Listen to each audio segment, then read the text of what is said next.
रहमीन रब रहमान हशर जो भवना है।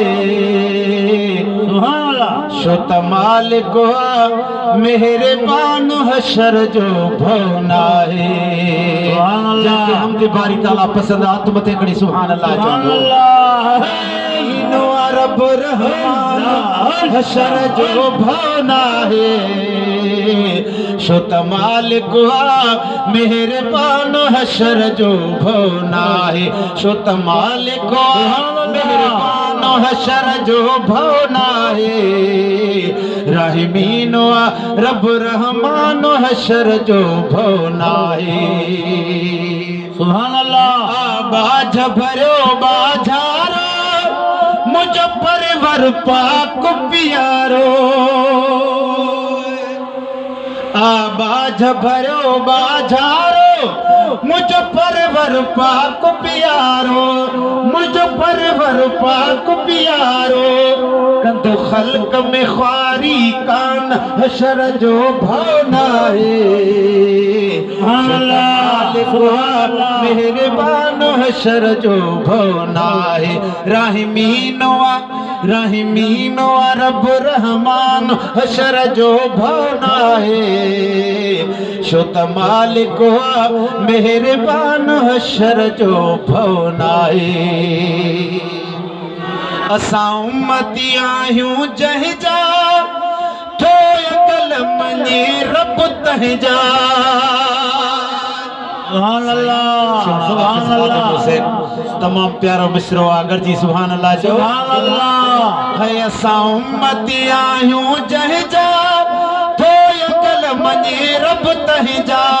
थोय कलम मञे रब तंहिंजा। आहे सुहिणो नबी सुल्तान हशर जो भवना है। शुत मालिक मेहरबान हशर जो भवना है। रहमीन रब रहमान हशर जो भवना है। शुत मालिक मेहरबान हशर जो भवना है।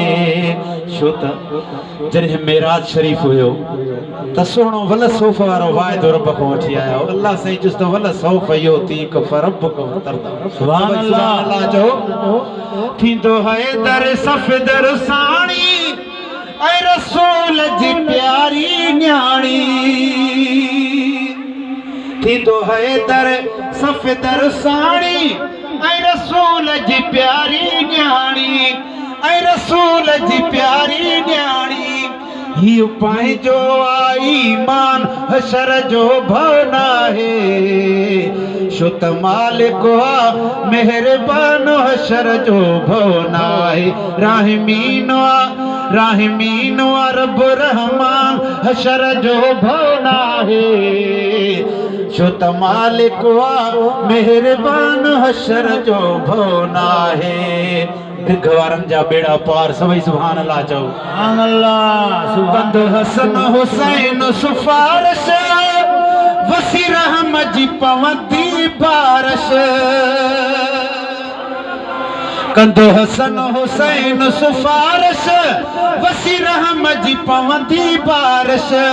हूंदा जन्नत में कुल जान हशर जो भवना है। शुत मालिक मेहरबान हशर जो भवना है। रहमीन रब रहमान हशर जो भवना है। शुत मालिक मेहरबान हशर जो भवना है। सुभान अल्लाह। नठ पंजतन पाक जो आहे रब कुलई खताऊं ठाहे। गरजी आमीन चो। आमीन आमीन। नठ पंजतन पाक जो आहे रब कुलई खताऊं ठाहे। रब कुलई खताऊं ठाहे। कंदो बख्शिश जो ऐलान हशर जो भवना है। शुत मालिक आ मेहरबान हशर जो भोना है राहिमीन आ रब रहमान हशर जो भोना है शुत मालिक आ मेहरबान हशर जो भोना है। सुभान अल्लाह, सुभान अल्लाह। इंतकाम न वठंदो इलाही जय मिरल गिलाल मदाही